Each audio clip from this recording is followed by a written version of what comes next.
saabsan yahay warqad aan soo saarnay bishii hore oo ku aadan sidii loo qiimeyn lahaa qaabka loola falgalo isbeddelka cimilada. Marka waxaa marar badan oo la sheegaa in loo baahan yahay qaabka loola tacaalo isbeddelka cimilada inuusan ahayn qaabkii saxda ahaa ee u baahan tahay in daraasado badan laga sameeyo sida dalalka dariska ay ugu shaqeeyaan lana dhiirigeliyo local communitieska.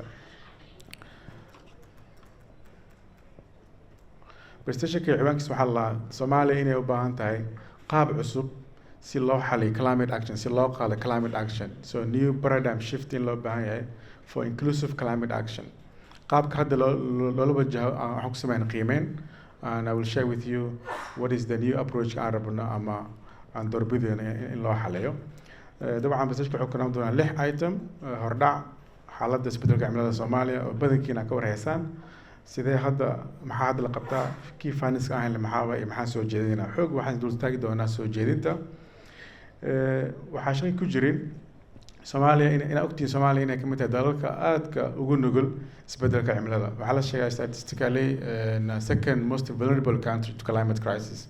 waxaa intaas sii dheer dal u diyaarsan maniin inuu la qabsado because climate-ka lagama hortegi karo. we need to adaptationka xitaa preparedness-ka inuu aada u liito. factors u waaweyn waxaa ka mid ah state institutionska oo aan dhisnayn ama xoogneyn iyo base-ka dhaqaalaha dalkan oo informal ah oo mid aada u yar ah.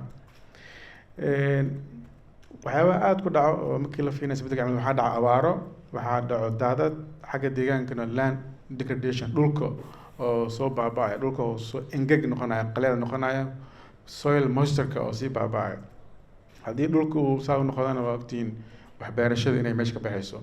and 70% dhaqaalaheena inuu ku tiirsan yahay wax soo saarka beeraha. fragility-ga, faqriga iyo insecurity-ga, climate change waxaa la threat multiplier. every other problem oo dalkan ka jira dhan uu sii baahina. if there is a poverty, the poverty level يعني sare u sii kaca, inequality levelka uu sii ziyaada because of climate shocks. and lastly mechanismska aan haysano aada u kooban ama tabartooda yar tahay darteed we cannot tackle climate crisis efficient way si loo baahan. tusaale waxaa hadday aan maqasheen la sheekeynayo inaan haysano NDC 1 lacag dhowr iyo 50 oo 55 bilyan uu ahaa. NDC 2 hadda haysano around $17 billion, especially marka haddana NDC 3 wuxuu soo jeedinaa hadda ay soo jeedinaa new avenues in laga fikiro qaabka loo. so which means waxaa waaye there is no one size fits all. the way aan handle greener climate-ka 100% ma scientific formula maahan. always we are learning and we are integrating new feedbacks oo la helo. dalkeenu marka waxyaabaha u waaweyn climate four major climate crisis wajaha waxaa ka mid ah for example climate shocks, abaarti iyo droughts inay frequent yihiin hadduu sadku ka sheekeynayo. so estimately waxaa la sheegay every 2 years in abaar dhacdo. every 2 years marka abaar dhacdo around 6 million Soomaaliya cunno yar soo wajahda. 6 million, and then hundreds of people soo barakaco, qaarna waa dhintaan. so which is like a very sad scenario. waxyaabaha kale oo dalka jira waxaa ka mid ah land degradation oo haddaan ka sheegay dhulka oo soo engegaya, biodiversity loss, nooleyaasha kala duwan oo sii baaba'aya maadaama deforestation rate-ku aada u sareeyo. mechanismska loogu talagalay climate-ku aada u yar u kooban. waa ogtihiin wasaaraddu dhan waxaa jirta 2 sano, shuruucdu way cusub yihiin, dakhli badan looma hayo. climate fund facility lacag intaas laga haysanaa aan ugu hortagayno wax la ma jiraan. so which means the base of reaction-ka aada u kownaan doonaa.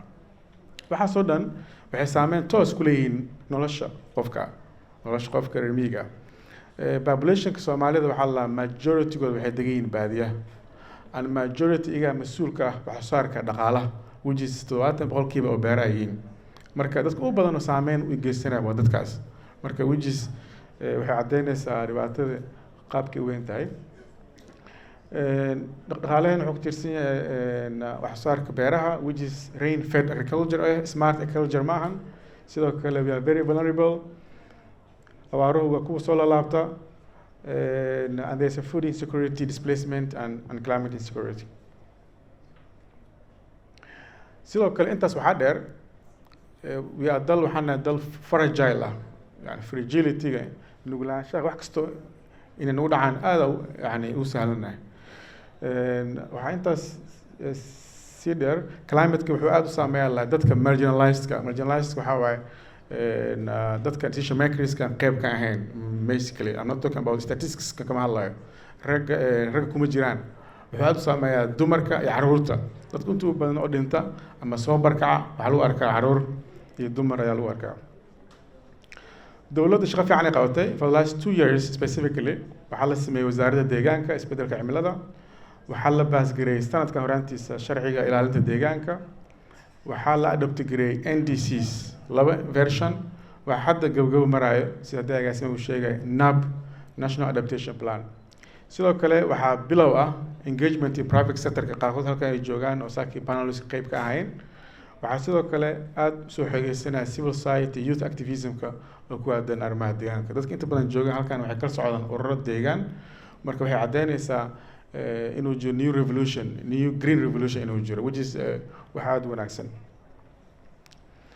dhibaatooyinka jira marka according to our study waxaa noo soo baxay couple of findings waaweyn number 1 qaabka loola macaamilo climate action waa very fragmentation aa jiro which means hay-adaha kala duwan dowladda ha ahaadaan state level ama FGS ha joogaan there is no coordination mechanism oo la yaqaano cad ma jiro qolo walba they act on their own so marka waxaa maqan coherency-ga institutionska inay wada xidhnaadaan one unit inuu jiro oo laga shaqeeyo si loo cabiri karo xitaa impactiga iyo saameynta ay la shaqooyin qabto waxaa sidoo kale aada noogu yar fulinta shuruucda waxay u baahan yihiin hay-ado xoog leh oo dhisan not only dowladda ma aha shaqadaas waxay u taalanta all different stakeholders u taala waxayna u baahan yihiin in la finance gareeya u baahan yihiin marka it's good waxaa jira momentum ah in shuruuc badan ay samaysamayso laakiin waxaa yar fulintooda ayaa nagu yar waxaa kaloo aada u weyn caqabad oo jirta ah funding gaps haddii loo baahan yahay 17 bilyan oo dollar ilaa 2030 lacagtaas xaggee laga keenayaa lacagta budgetka national budgetkeena waa hal bilyan oo dollar waaye 70% halkaas bilyan saaxiibada Soomaaliya keeno only 30% aan generate gareynaa around 300-400 milyan oo dollar waaye hadda waa arkayseen Sodma waxay tiri 260 milyan oo baahannahay saa u soo kabsano October dhibka dhacay bas and December we are expecting something similar inuu dhaco so xaggee lacagta laga keenaa marka culays waxaa jira xagga funding gapka and that's waxa panelkan had soo socda uu diiradda saardoon hadduu ilaahay yidhaahdo waxaa kaloo jira data gaps oo hadda shaqo bilow laga qabtay laakiin datada ku saabsan isbeddelka cimilada data way jirtaa available waaye but datada coordinated maahan badankeena datada gacanta Soomaalida kuma jirto for example data u weyn oo laga faa'iido waxaa ka mid ah waxa loo yaqaan Swollim oo shaqo fiican ay ka qabteen FOA laakiin waxaa taagan dowladda Soomaaliya muddo isku dayeysay sidii loo soo wareejin lahaa iyagu maamuli lahayd waxaa kaloo jirto qoraallo badan iyo xog badan oo meelo kala duwan kala fadhisan u baahan in la soo aruuriyo si xogaha ku aadan climate-ka u noqdaan wax streamline u noqdaan waxaa kaloo jirto finance-keena ku jiray local participation dadka community-ga intay in leeg ay qayb ka yihiin decision making process-ka markii la sameynayo any policy regardless climate and environment how far ay dadku qayb ka yihiin so element of citizen engagement aad u kooban yahay that's why the whole piece u doodayso Soomaaliya waxay u baahan tahay inclusive climate action shaqo kastoo laga qabanaya climate it has to be inclusive which means dadka victimska local communitieska dadka beeraleyda xoolo dhaqatada oo dhibta iyagu saameeya inay qayb ka noqdaan ayaa loo baahan yahay marqaarkood siyaabaha qayb u noqon kara waxaa ka mid ah waxaa loo yaqaan local knowledge dadkaan weligooda noolaayeen awaartu way dhici jirtay wax kaliya waxa isbedelay base-ka tirada soo laabasho isbedeshay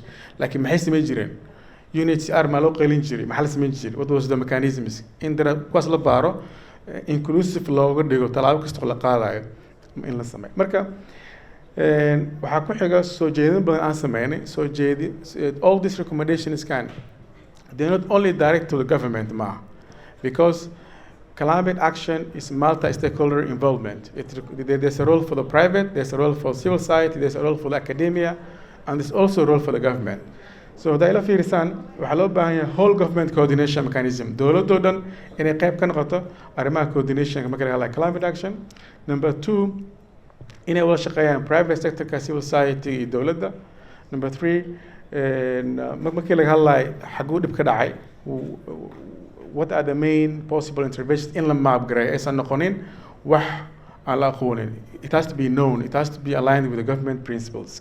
Sidoo kale decision making marka la sameynaya in representation ay helaan qeybaha kala duwan ee bulshada, dhalinyarada iyo haweenka oo majority victimsku inay qeyb ka noqdaan markii laga hadlayo climate conversationska. Dhibaatooyinka oo meelaha kala duwan kala in la isu keeno. Sidoo kale climate finance, lacag badan in dalka loo raadiyo, ha noqoto domestically, ha noqoto internationally. There has to be ways, innovative ways loo attract climate finance si loo fund gareeyo climate adaptation programs keena. In la dhiirigeliyo waqti badan yani dadkan la baro traditional knowledge systems ka adaan ka sheekeynay ama indigenous knowledge wax loo yaqaano.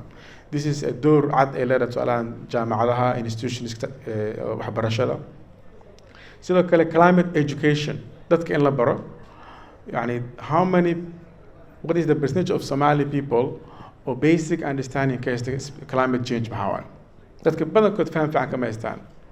And that's marka waxay nu sii dheeraanaya the base of climate adaptation. Inaan climate-ka iska caawino waa sii dheeraanaysaa. Marka qaarkood markaan sameynayni macadka ICE, and this is a story I always tell to people, dadka badankood waxay u maleeyaan inaan mas-uuliyad oo jaamacnimo ah gabnay oo NGO aan noqonay. They don't think climate inuu yahay wax serious business ay tahay in laga shaqeeyo uma maleeyaan. So climate is a business of everyone, and every group of people they have a role in ciyaaran ay tahay. And education is the entry point. We cannot tackle climate change haddii dadka aan la barinba. So the entry point to climate action waa education. Sidoo kale adaptation mechanisms and programs aan sameyno, there has to be rights based.